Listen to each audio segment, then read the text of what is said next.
We believe in innovation. Innovation refines, improves, and revolutionizes.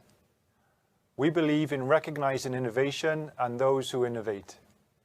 Innovation drives us even if we are unaware of it.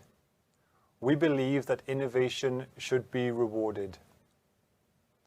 At Wyn Jones, we have more than 50 years experience in helping businesses achieve their goals. From concept to commercialization, we are right there with you. We help our clients harness their ideas and harvest their inventions, providing strategic insights into competitor activity and, most importantly, protecting their assets.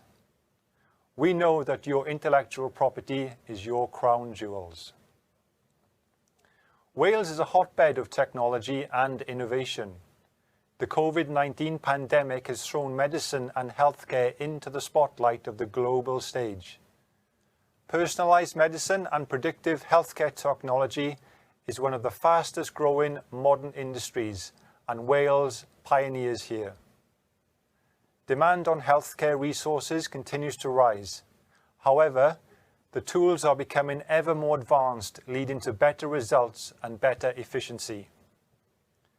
Patient care is being driven forward by data-led initiatives, digital technology, advanced pharmaceuticals, and medical inventions, and their role is only set to increase. We are also living the cyber revolution, and Wales sits at the forefront of technology, hyperconnectivity, and artificial intelligence in this cyber era. The landscape is rapidly evolving, and we're proud that Wales are navigating these challenges and innovating in ways never seen before by our global predecessors. Here at Wyn Jones, we're proud to be dedicated to helping you push those boundaries. We need to keep on innovating, but innovation needs to be sustainable. Sustainability protects our ecosystems, human and ecological health, and natural resources.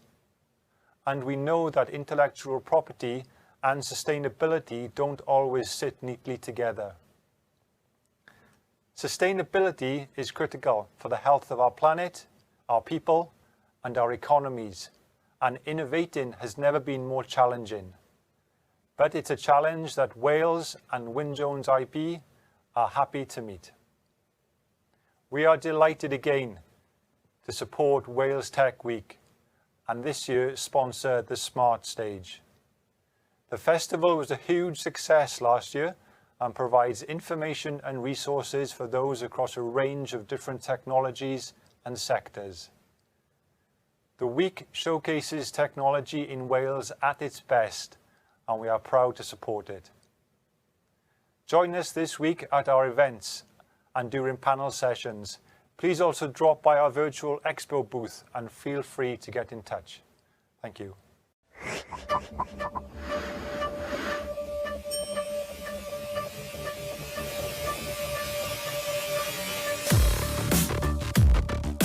Welcome to Wales Tech Week 2021.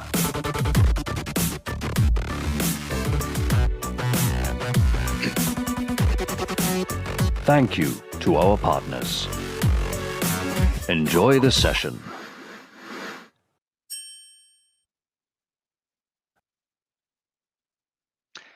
Well, good morning and welcome to Wales Tech Week. My name is Rob McCargow. I'm Director of Artificial Intelligence at PwC, and I'm absolutely thrilled to be back once again for this fantastic festival, and I hope next year it will be in person too.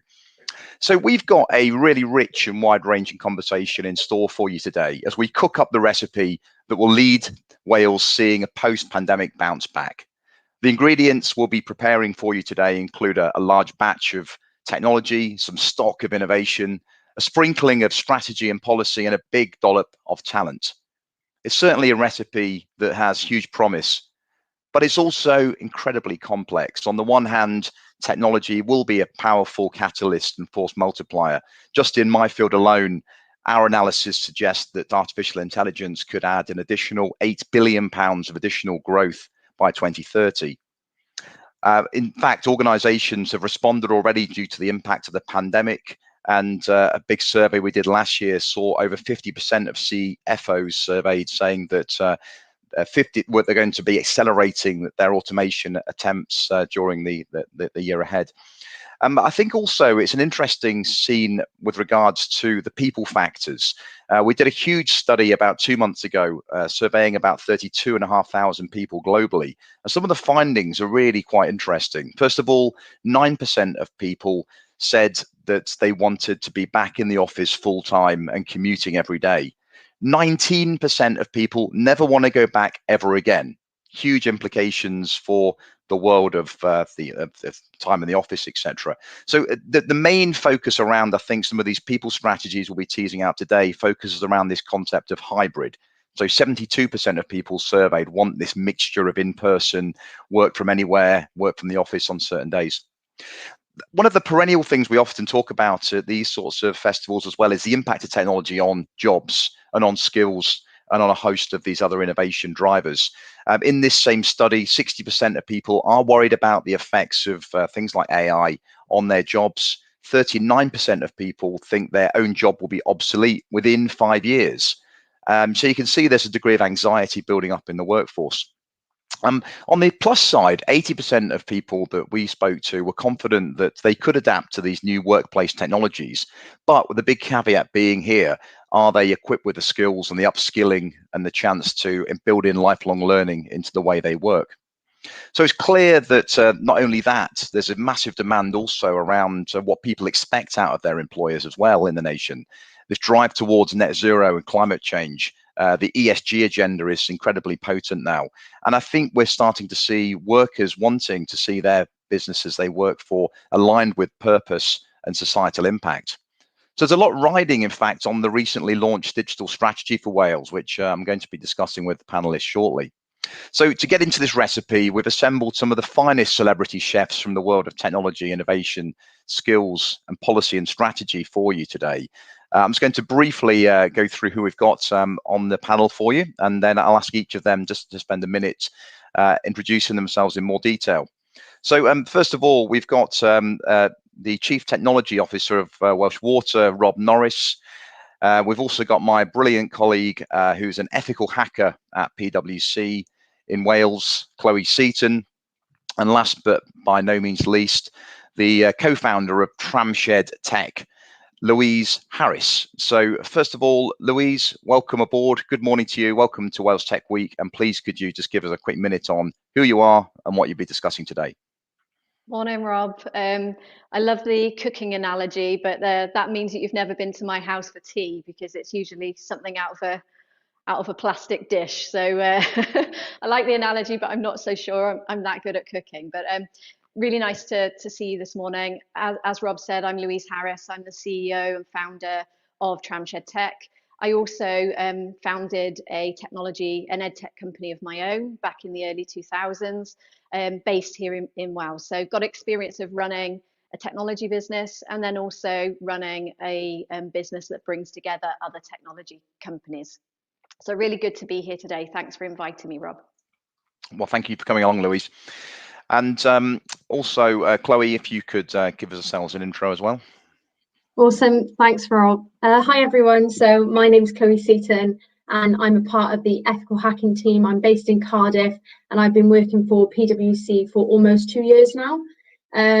I'll begin by just giving you just a quick insight. So before I came to PwC, I had no technical experience at all. I studied criminology at Cardiff University, so something completely different. Really enjoyed it, but didn't really know what I wanted to do when I left university. So when I saw that PwC were advertising for ethical hackers, I thought, what a great opportunity. I can upskill in a technical area and have a career in an industry that's really forward thinking and critical in combating cybercrime. So that's me. Fantastic to have you on the panel today, Chloe. And finally, Rob, welcome aboard. Pleased to have you at Wales Tech Week. Please could you introduce yourself? Good morning, everybody. So Rob Norris, I'm the CTO for Cymru. I've been with Welsh Water now about 12 months, 32 years in IT, so I'm showing my age. I've actually been around both tech startups where I've actually done a successful startup, but also spent most of my life mainstream working for large systems integrators, and always wanted to come back to Wales, to actually put something back into the IT industry, to work with both companies and local children, schools, colleges, in terms of helping better equip them on this IT journey, and actually to give them the opportunities that probably weren't there when I first started my career all those years ago. So looking forward to the conversation. Thank you, Rob. Thanks for very much for coming along, Rob. Just a quick question to see if we've reconciled this survey I just mentioned about hybrid working. Now, I'm at home. I think you're at home, Chloe. I think, Rob, you're in the office, I'm assuming. Yeah. Louise, do you count the Tramshed as home or work to make it up to 75% for us or not? Definitely work, although I'm here a lot, so it could be home as well. No, but I'm in my office. We were just testing whether that's a real background or not. Can you just grab the plant to show us it's real? It's a very effective background. It is fantastic. Definitely real, definitely real. We need to learn some tips from how to present properly on Hopin. With that in mind, we've got plenty of chance for the audience to join us for questions throughout this. You'll see on the Hopin app that there's an opportunity to upload questions, which will be giving plenty of time at the end to visit as well. I just wanted to sort of shape the overall conversation for us today. I think what I'd like to do really is just send everyone back in a time capsule 15 months ago and just see what was in everyone's head at the start of this pandemic, what was on the to-do list and how people responded. I think the second chunk is probably what we've learned, what we've seen able to accelerate in this time, what's allowed us to innovate, and some of those sort of wins we've seen start to surface in the last year. And then very much the final chunk looking forward. What now do we have to do to tick all the boxes to make this happen, to really propel the growth and the bounce back after this troubling year and a half or so? So as I said, plenty of questions coming in. So what I think I might do, Louise, if I could start with you, I just want to sort of teleport you and transport you back to sort of, March last year and what was going on in your world at the time, and just set the scene for us if you could. I'm not quite sure I want to go back there, to be honest, Rob. It was, I'm sure everyone would agree, a really difficult and worrying time. And right at the very beginning, it was a really surreal period for me, because we were on quite a fast growth curve with Tramshed opening new sites. And actually the week before we went into full lockdown, I'd actually been out in Paris with Welsh Government, identifying a Paris office for Tramshed and building up partnerships there. And I flew back from Paris and I flew back to London and went to a meeting in number 10. And I got, a lot of fun picked on me from my friends after this, because I was in number 10, met the Prime Minister, and then shortly after, he unfortunately got COVID. And I can assure you that wasn't me passing that round number 10, but really surreal for us as a business, because we were on such a ambitious growth plan, and all of a sudden, overnight, we had to ask ourselves the question, do we actually have a business? Are we going to have a business after we get out of the pandemic? And it was really troubling. I think, we've got a really exciting team here at Tramshed, always so enthusiastic, but of course everyone was worried. We were worried for our families, we were worried for ourselves and for our businesses based here as well. But I'm really pleased to say that fear and that concern was really short-lived. And what came out of those early weeks of not really knowing whether we were going to have a business going forward was such a focus from our team to really be agile enough to say, okay, what do we do here in Tramshed?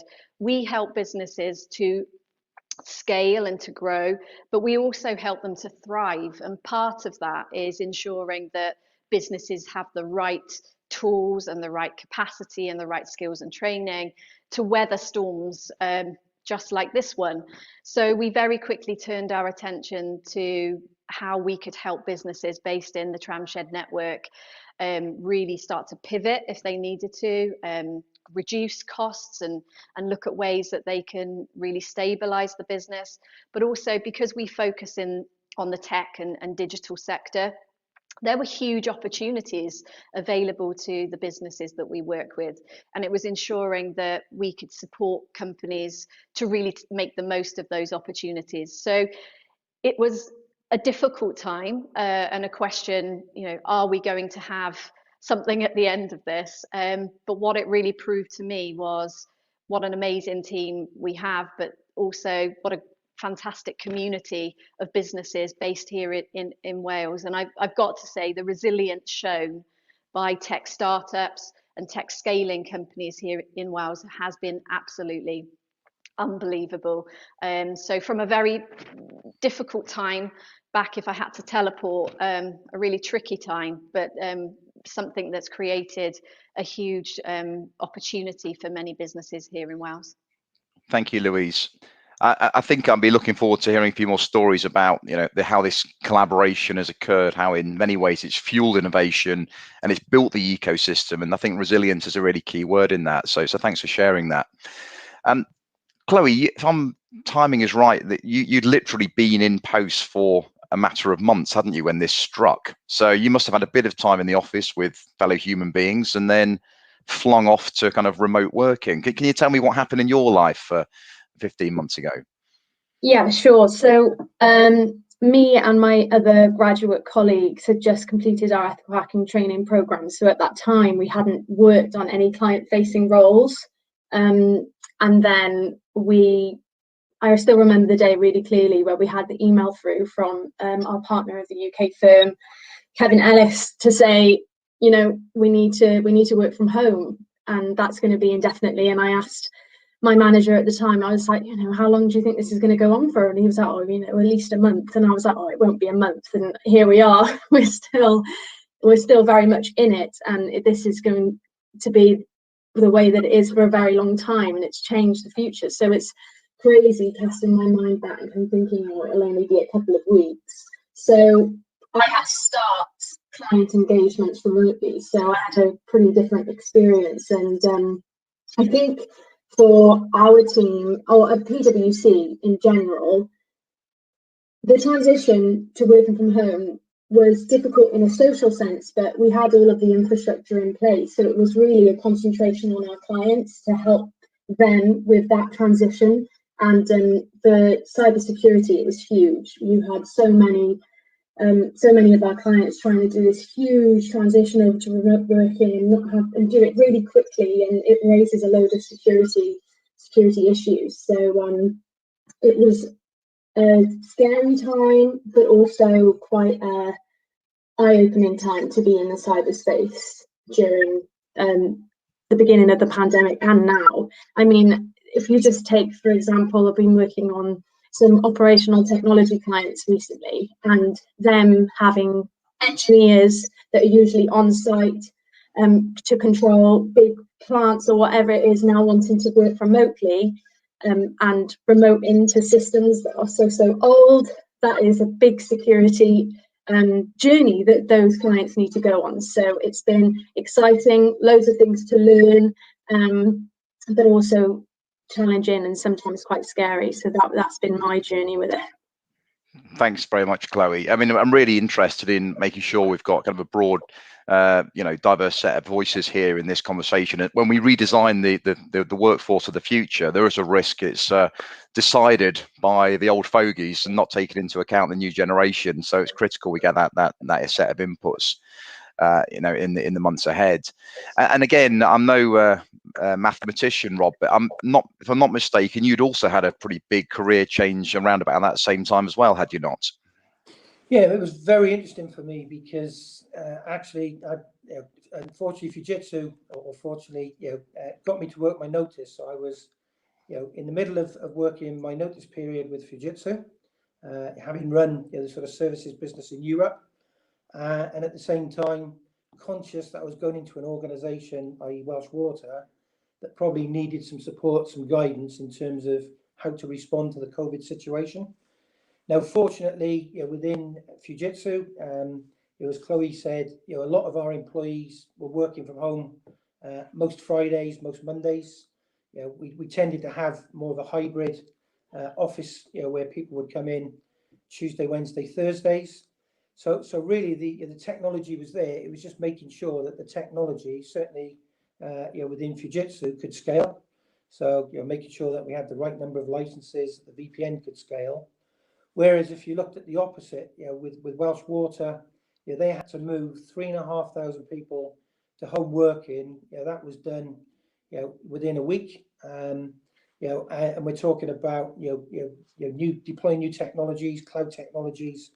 If you look at our Connect system, which is the system that all of our retail users use when you're calling Welsh Water, you normally be speaking to somebody in an office. We had to get that up and running. That was a totally new solution. It had been designed for probably 12, 18 months. And we had to flick the switch and go with it and make trust that it would work. But also, we had to make sure that clearly everybody had the right kit. Unfortunately, not everybody has desktops. So we had desktops, we had laptops, we had a whole mixture of kit. But just talking to the guys at Welsh Water, obviously they were without a head of IT during that transition period. So I had to make sure that they were linked in with the board, doing all the right things. And I think for me, what was exciting about it is actually we got a lot of change done. So if I look at Welsh Water, there was a change program called Smarter Ways of Working, which was really a 2-year program of how we're actually going to get people to work more in a hybrid way. So work in the field, get our field engineers using technology in their roles, work from home, only come into the office when they need to come into the office. That was really implemented in a 2-week period. So for me, I think the positive coming out of COVID is actually the amount of change that we were allowed to do. You probably wouldn't be allowed to do in any other situation in terms of the risks that maybe needed to be taken. They were calculated, but certainly for me, seeing both sides and being stuck in the middle of it, and actually working from home where you had never been into the Welsh Water office. I couldn't be in London, in a Fujitsu office. So trying to do all of that from home was a challenge in itself. But we've got through it, and we're now reaping the benefits of what we did. I think what you said about the speed of the transformation journey is fascinating and absolutely tallies with many of the clients we speak to that have achieved things that were years off down the track. It's really brought it to the front and center and really unlocked some inertia, I think. And that's great to see how that innovation's been fueled. I guess on the other side of that, it does open up enterprises to additional risk. Whether that's human factors, whether it's across, I guess, your area, Chloe, around cybersecurity. Maybe to stay with you for a moment, Rob, what's top of mind for a CTO over the last year, apart from just operational resilience? What were the sort of the big buckets you're trying to solve? So I think for me is actually to try and get the employees to use the tech that we deployed, in the right way. So making sure. You've got to think about the workforce within Welsh Water. Yes, we have quite a lot of young talent, but also we have people that have been in the company 20, 30 years. So you're deploying. If you look at our field force now, we've probably got over 1,200 field engineers using Apple iPads for the first time. So actually making sure that they understood how to use the technology. And again, trying to train people. When they can't come into an office was very difficult. So trying to train people, so using the technology ourselves, so actually train people, was a big challenge, I think, to make sure that we got the benefit of the technology that was deployed. And I think the other thing that we're starting to see more and more of now is that I think certainly in the early days, people were quite happy to go the extra mile and take things as they found them.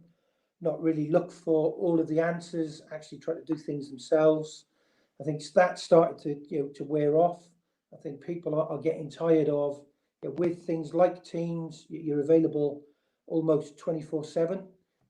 People have just got used to that mentality of rather than picking up the phone and talking to somebody, do you know what, I'll Teams them, pulling them into meetings at very short notice.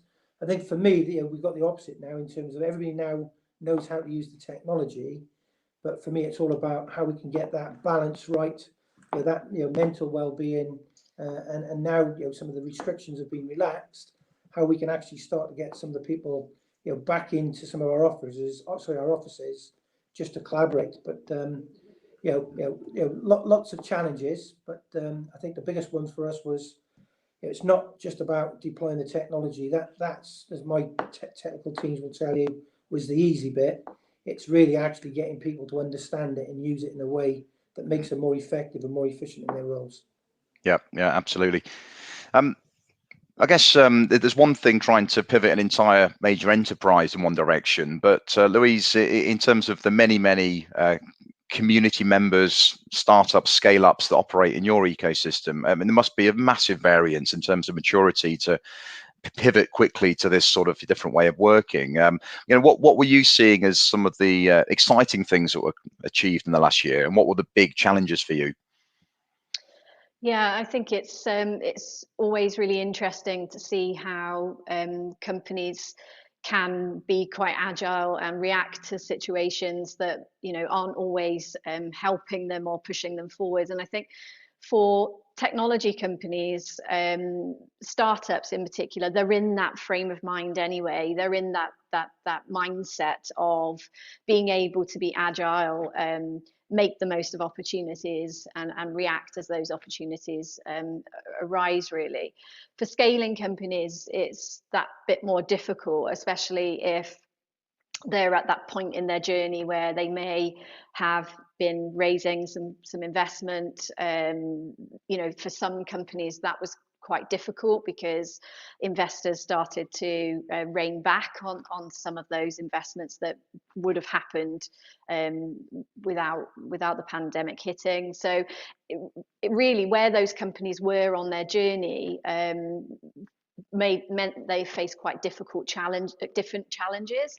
But I think that agile approach that technology companies have really meant that they were able to kind of face up to those challenges. And I think the community in Wales, the tech community in Wales, is such a close one, and we're really good at supporting each other, that actually for some companies that were facing quite unique challenges, particularly those scaling, they were able to find other companies or other mentors or other support agencies in Wales that could help them with some of those challenges.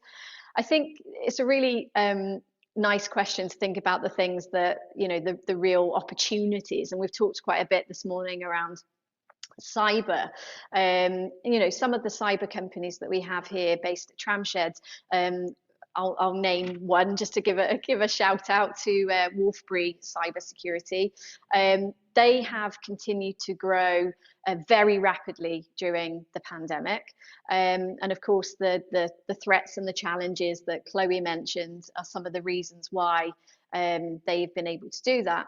But also, one of the things I was chatting to their CEO about last week is that while we haven't been able to travel, and while our focus has been very much on the homegrown business, that has also led to the doubling down on customer retention, the support for customer groups, and then really growing out the business that's already there. So companies like Wolfbury have done really well, and actually they've just won Cybersecurity Company of the Year. So some really neat stories there.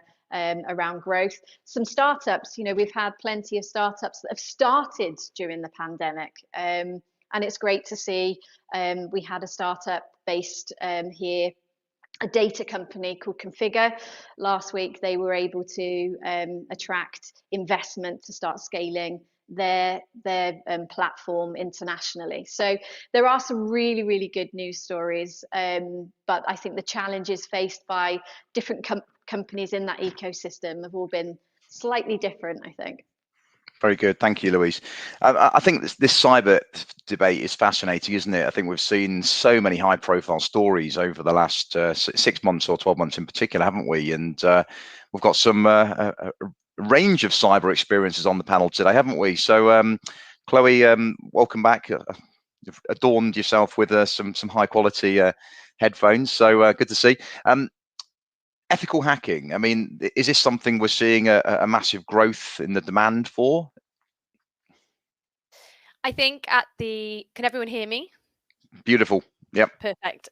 So I think at the beginning of the pandemic, because everyone was making that transition over, and I think attention was kind of focused at what are the problems that we need to solve for the here and now, rather than, okay, we need to think about our annual pen test. So for us, some of our work slowed down at the beginning of the pandemic, but it's definitely starting to creep back up again now, because you've got companies that they've sort of were dropped in the water and now they're finding their feet and thinking, okay, now we need to prevent any damage from happening. And so we're getting a lot more work in now, as things have sort of, the dust has settled and companies are finding their feet. So that's been the what we've experienced in PwC ethical hacking, at least. So yeah, and we've got some really exciting projects coming up with quite big clients that have asked for some long ongoing engagements that are really exciting, not just, you know, your penetration testing of applications, just big red teaming exercises and stuff like that. So it's really it's an exciting time in ethical hacking. Great, fantastic. Just to continue on that bit longer. I mean, you're a criminologist by background, Chloe, aren't you? So Yeah. this is really exciting now to see the richness of people entering the field. You know, this is the exciting thing for technology. I mean, I'm a microbiologist working in AI, for example. So it's great to start seeing the different disciplines starting to merge here. So that brings me beautifully around to your other hat, Rob, with regards to the Cyber College in Wales. Could you maybe just expand a bit upon what this is all about, this initiative, and where we're going next with it? Yeah, so I think so. You know, as I say, part of my background, actually, if you go back to year 2000, ASP, you know, application service provision, which is now cloud. You know, I left, you know, Digital Compact to actually go to a startup that overnight had its funding pulled. ASP didn't take off, and we ended up very quickly morphing the organization into a cyber company, you know, years before its time, that then went on to become EDS or HP Security Services. But you know, if I cast myself forward then, you know, another sort of 10 years, I ended up running Fujitsu's cybersecurity business, first in the UK, then in Europe, and then into Japan. And one of the things I've noticed is, actually, if you look at the average age of a cyber hacker, you know, it's 17 years old. Okay, so it's sort of, as a child or a kid, young adult, should we say, normally, you know, in their bedroom, you know, playing with things that maybe they shouldn't be playing with, not actually trying to take money from people, but just trying to do it to actually get some credibility amongst their mates in terms of what they're doing. So, and if you look at Talk is a great example of an organization that was brought down by young children, and we all know the story from there. But that then started me to start to look into, you know, we'd always looked at taking, you know, employees from university, sort of graduates. So we started to look at, you know, the sort of, you know, technical colleges. So in England, they have university technical colleges, UTCs, where the kids go. So they may not be as academic, and actually what they want to do is they're more practical. So, you know, what we were finding is, if you look at the type of person that you know, is normally a hacker, a lot of them are, you know, on the spectrum. A lot of them, you know, potentially, you know, don't, you know, spend a lot of time in their bedrooms because they don't have, you know, mates. You know, they're not in sort of what I would say is, you know, is mainstream, you know, sort of social circles. And then when you started to look at that, we started to identify that UTCs actually attracted those types of people, because, you know, they're the type of people that don't want to go to university. They actually, you know, if you look at, you know, kids are now born with technology. You know, you just, you know, go down the local high street, you know, you see, you know, mum and dad sitting in a, you know, maybe in a cafe, and the kids playing with an iPad or a phone just to keep them busy. So kids today are brought up with technology. They have a great skill, So you've got these children as probably 13, 14, 15 that aren't in maybe social circles that I would have thought they would be in. Going to things like UTCs, technical colleges, and basically what I did is said, okay, right, so when we looked at the UTCs in Jiu-Jitsu, we started to sponsor some of the children on cyber. So what we did, I got together with Admiral Insurance, with Talis, and we've launched a scheme in Wales. So again, what we tried to do is go not to maybe some of the mainstream places. So we went to Ebervale, we've gone to Bridgend. This year now we're going to extend into the Rhondda Valleys. But we've started to look at kids that are sort of 15, 16, 17 that want to go to college, potentially don't see themselves going to university, trying to get in young. At the moment, in Wales, I think we've got 22 kids that are going through a BTEC diploma course. And what we're doing as employees is actually going into the colleges every week and teaching them about cybersecurity, bringing them up to date on the key skills that they need, the type of jobs that are out there, getting them used to the technology that's being used, such that after the 2 year when they come out, actually they're the type of people that we as an organisation, be it Welsh Water, an Admiral Insurance, a Fujitsu or a Talis, would want to employ. And the other thing that I've noticed actually with having lots of graduates coming into Fujitsu, they'd probably come in for 3 or 4 years and then they'd be gone. So loyalty wasn't always there. The other thing that we've noticed is actually if you spend time, bringing kids through from the age of about 15 upwards, they get, they appreciate the brand, they appreciate the support, and you get longevity, with those kids, with your organisation. So the investment is well worth putting in. So, I'm now back in Wales. I'm getting Welsh Water involved for the first time in September, and we'll sponsor a cohort in the Rhondda Valleys. Being a passionate Welshman, I came from Brynmawr, Steelworks, Ebervale. The mines were closing down, so I had to go to the south of England to get my opportunity. What we're trying to do is give the kids in Wales the same opportunity that most other kids get if they're in the southeast of England, in places like Reading, the Thames Valley corridor. And actually now that you can do a lot of this stuff from home, you don't necessarily have to go into the office 5 days a week. I think starting to get those kids those experiences and those skills is really one of the things I'm really passionate about, and why I've come back to Wales. It's a fantastic story, Rob, and I urge anybody to follow this and get involved, whether you're small, medium or large as an organisation or business leader. Just to look ahead, I mean, these things live or die, don't they? Bounce back to big setbacks on how well government works with business, with the startup industry, with regulators and the civil society at large. And I've been swatting up on the digital strategy for Wales over the last couple of weeks or so. And Louise, keep me honest on this. I understand there's 6 missions here: digital services, digital inclusion, digital skills, we've spoken a lot about today, digital economy, digital connectivity, and then finally data and collaboration. And Louise, you've been involved in advising on certain aspects of this. Could you just sort of debunk this and give us the confidence this is the platform that this will enable Wales to thrive off the back of? Definitely. Just to pick up on some of the points that Rob made, really, because it's a really good segue into talking about the digital strategy for Wales.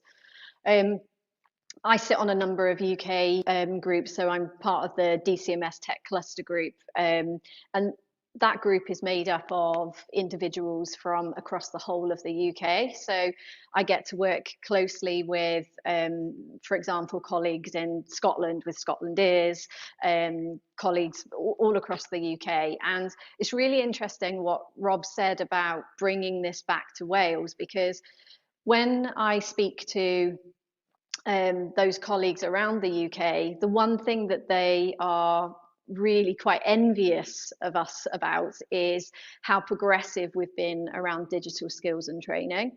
And I think the fact that that has been led by the private sector, but supported by government. So to hear the work of Rob and to be bringing in partners like Admiral and like Talis, these organizations have bases all around Europe. But for that to be happening, that innovation to be happening here in Wales, I can definitely say that we're further ahead in that process than other regions and other countries in the UK. So that's something I think that we really need to be proud of and also celebrate. In terms of the digital strategy, I was really, really pleased, obviously, to see skills and training front and centre there. But you mentioned, Rob, inclusion. And I think not only do we need to be promoting education, but we also need to be promoting equality. We spoke about the different journeys that companies have had through the pandemic. It's been really different for different individuals at different stages in their lives. I'm passionate, of course, about women in business. I'm a Innovate UK mentor for women innovators and women founders, female founders.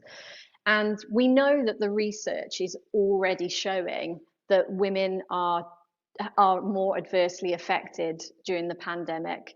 And this is something I think we need to, clearly put a lot of time and energy into addressing. We know that just under 3% more women are facing unemployment or have been made unemployed. And, that's against a backdrop of women picking up 3 times more of the burden of household chores and childcare than men. So what I was really, really pleased to see in the digital strategy was, this focus on inclusion, because if we're going to crack the gaps that the problem that we've got here, the challenge that we've got that Rob outlined there around getting young people into tech and digital roles, then we need to think about that in the most inclusive and diversive way as we can. So to answer your question, do I think that the strategy is fit for purpose? Most definitely. But the key to it being successful, as Rob and Chloe have mentioned, is working with the HE and FE sector, working with government in that very collaborative way to make sure that we can actually not just agree with what's in the strategy, but we can get out there and start making it a reality. That's fantastic. Oh, it sounds very exciting and promising. I guess the proof of the pudding's in the eating of the recipe for today. But Rob, I mean, obviously I've worked for a big business. I've worked with startups. It's not always seamless, is it? There's such a huge opportunity to collaborate with scale-ups and startups. But whether it's big company bureaucracy, lack of maturity and scale-ups, have you cracked the formula within Welsh Water at all? I think we're getting there. I think the great thing for me is, so I think like every organisation, we're going on a cloud journey, okay, and certainly we have to equip our employees with the skills of tomorrow that are actually needed today. So it's great to see. I was doing my board report for our executive team for next week, where I do a sort of a quarterly update on where we are with the IT strategy and the execution. And for me, we've had 129 employees that have actually put them through themselves, Microsoft Cloud training. That's in a 6-month period, and that's out of 200 employees in an IT team. So clearly, the employees want to learn and are willing to learn. We've just got to basically give them the opportunity to do that. Likewise, and it's funny that Louise is on, and she probably, I don't know whether she knows this or not, but when I living in sort of or working in London for many years, I first saw my first tech hub over in San Francisco probably about 12 years ago, and I got bitten by it in terms of just going into a place and sitting down with entrepreneurs. And if I look at the big jobs that I've done, I've always tried to do them as a startup. So even though it may be 500 people in a big company, I've always tried to run it as a startup, challenge the employees, give them the opportunity, give them the training, give them the opportunity, and trust people at an early age to take things through. But one of the things that struck me, being in Tech City, Old Street, I myself still spend probably, I was spending at least 2 days a month going into Tech City, sitting with startups, sitting in startup hubs. Just if you watch the people that are there, they're either bright kids that have come out of university, or people who've got some great ideas, or actually they're people who've given up a full-time job because they really believe in what they're doing, and that what they can do can make a difference from an IT perspective. So for me, one of the things I actually did just before COVID locked us down was I actually visited the Tramshed, because I'd heard about it, and I arranged to get the Welsh Water employees desks there, so they can come in, probably one day a week, just use it to actually sit with people that are outside of Welsh Water, that are entrepreneurs, that are IT specialists, such that my guys get challenged, they can see what's going on, but also it brings new ideas into Welsh Water. So for me, I wouldn't say we've got the magic potion, but certainly what we are seeing is our employees are staying with us longer. We've just done a search for some additional people. We're growing the cybersecurity team is a great example, and it was great to see the talent that's out there that want to come and work for Welsh Water. And when you ask a lot of them, why do you want to come and work for Welsh Water? It's because they can see we are investing in IT skills, in building people for the future, and they want to be part of it. So I think that there's lots of things. There's not one answer to the question, Rob, unfortunately, but I think there's lots of things that you need to do. But I think the biggest one for me, whether you're a small company or a large company, you've got to have people in there that think like entrepreneurs, act like entrepreneurs, are willing to take risks like we've done in COVID. They are willing to take the risks and go for it. And our job as employees is to support that and give them the opportunity, give them the training, give them the tools, and give them the backing to crack on. Yeah, very exciting times. I look ahead though, and we discussed briefly in the start about how the very fundamental fabric of the business model of companies, of the way that companies have workforce strategies, is changing. Not just iterating around the edges, but there's been a bomb dropped under it. It's changing beyond belief. There are a few outliers that are saying this is just an aberration, everyone will be back in due course. There are some people divesting entirely of their property and real estate portfolio. Vast majority of companies are in this new hybrid way of working, which I think could unlock a huge amount of benefits. It could be transformative for people. If you wander in blindly, I think it could also create a number of unintended consequences. But the heart of this is interesting, first of all, around place. And I think we've spoken previously, folks, haven't we, about the way this does maybe rejuvenate and energize parts of the nation that maybe haven't got the big tech hub physical set up at the moment. So that's quite exciting. But sort of socio-economically and geopolitically, this brings challenge, I think. And Louise, we've spoken in the past about, there's some other countries out there doing amazing things, but does this bring Wales into more direct competition with other companies that can provide labour if you're providing it remotely? Doesn't matter where it comes from, I guess. So how do we square this circle of freeing workers up, improving lives, improving well-being, getting people more active and accessing brilliant opportunities that aren't just in Cardiff or Swansea or Newport? How do we protect the workforce as well as unleash them as well? Shall I pick up on that one, Yeah, Rob? if you could, Louise. Yeah, I think it's a really interesting question, and the thing that you just got to look at our export strategy here in Wales. We know that our exporting is increasing, year on year. I think 3% rise in 2019 to about 17-18 billion of exports, and that increase is, far better than the UK increase that we saw. So we know that we're able to reach out, and that's something that we've done so well, I think, in Wales, is we've been able to create great brands. Just think of what's happened in fintech, in SureTech, and now some geotech as well.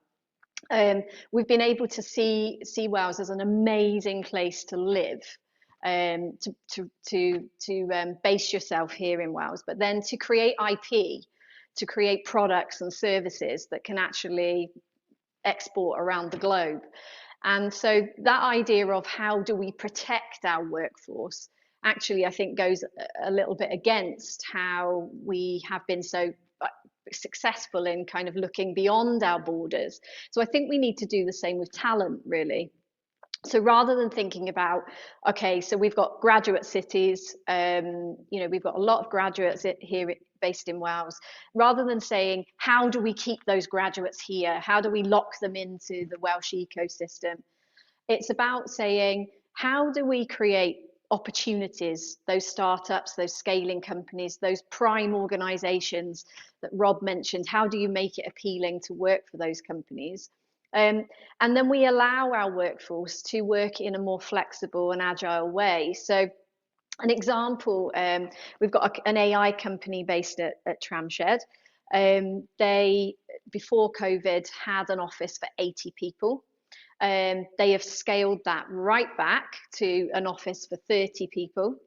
And what they've done is they've tapped into a network of partner spaces that we have throughout the UK and into Europe. And they're actually allowing their workforce to work where they are based. So they have AI experts based in the US, in Italy, in France, in London, in Reading, in Bristol.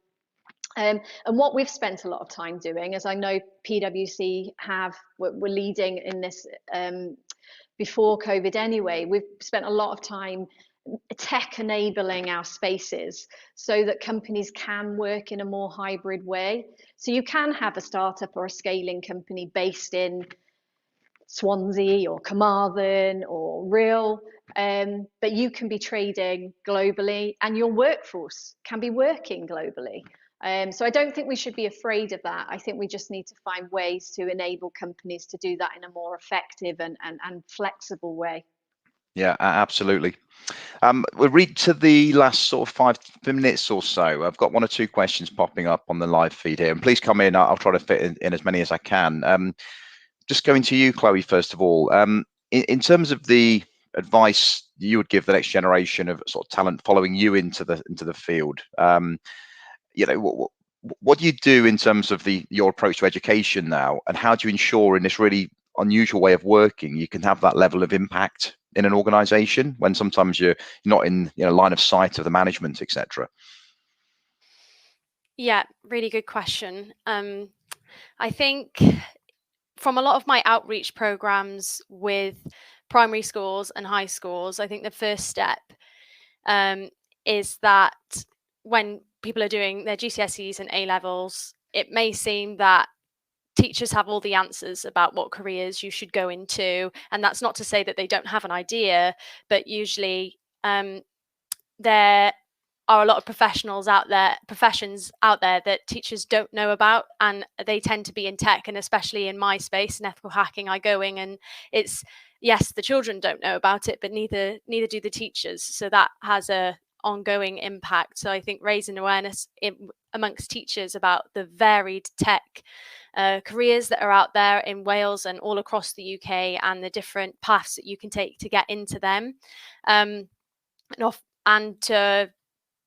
if you have the opportunity to speak to people outside of schools or go into careers fairs, take them, even if you think that what career you're going into, because there's so much out there that I didn't know about. I didn't know about ethical hacking until I left university. So that's saying something massive, or all of the different tech careers really that are out there.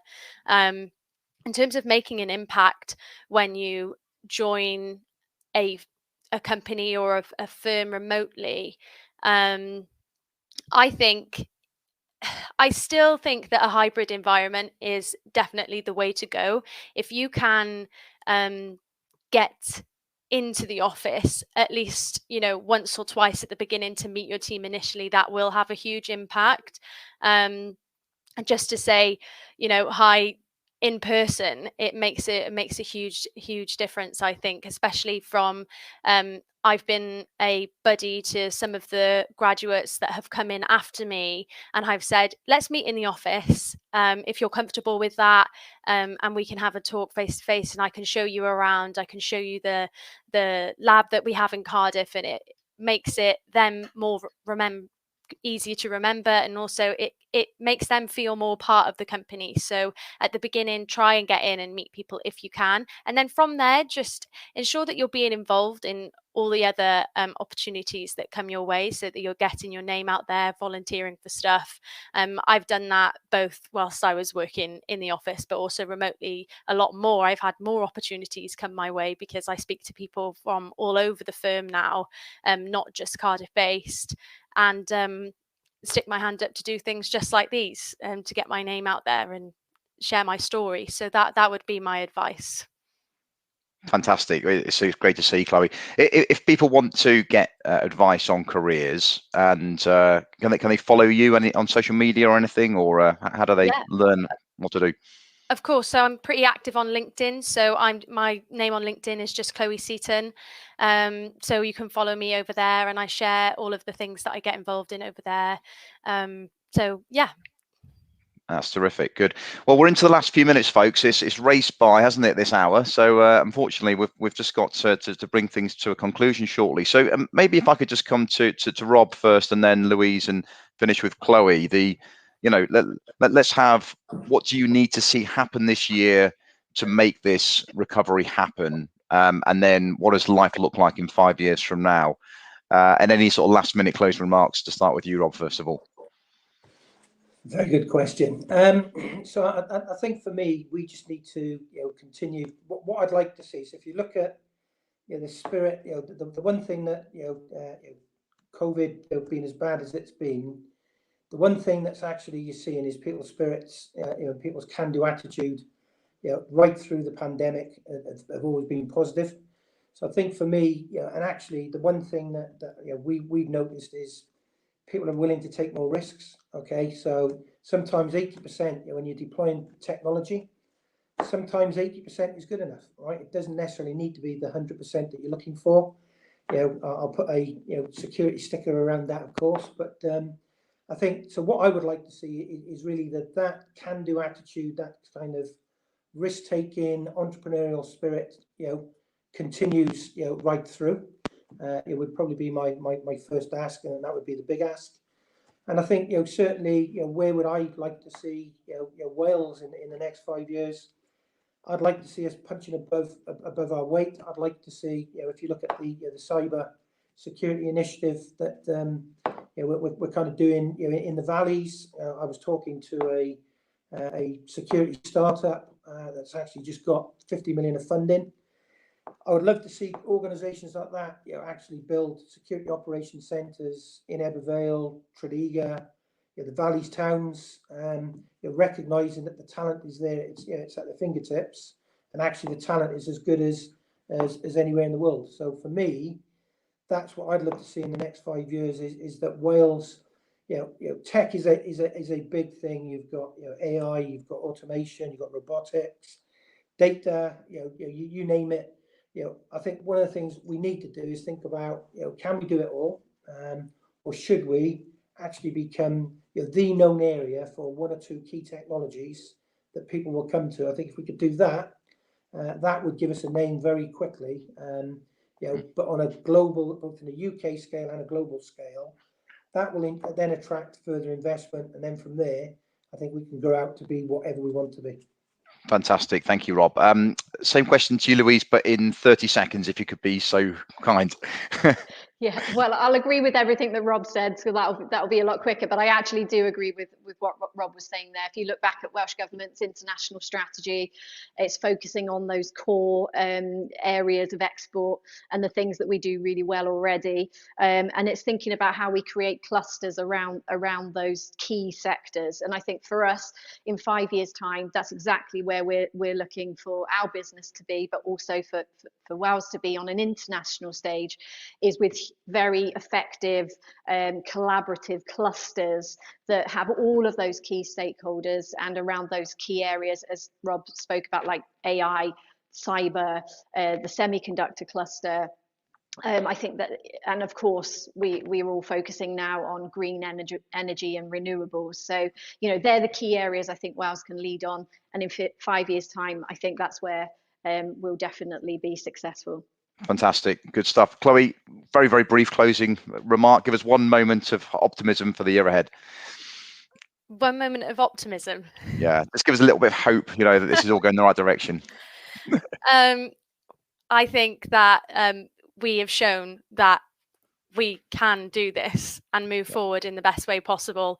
The way that we have reacted, especially within tech, has just been brilliant. So that would be we've done great so far. So we're going to get cut off. Yeah, exactly. I think time is in the way. Listen, thank you everyone for a wonderful conversation, and I'd like to go on for another hour or two, but I think we're under the cosh. So thank you very much. I hope you've enjoyed this session for Wales Tech Week. Enjoy the rest of the sessions coming up. It's a great program. Once again, thank you to Robert Norris, to Louise Harris, and my colleague Chloe Seaton. Thank you very much, and goodbye.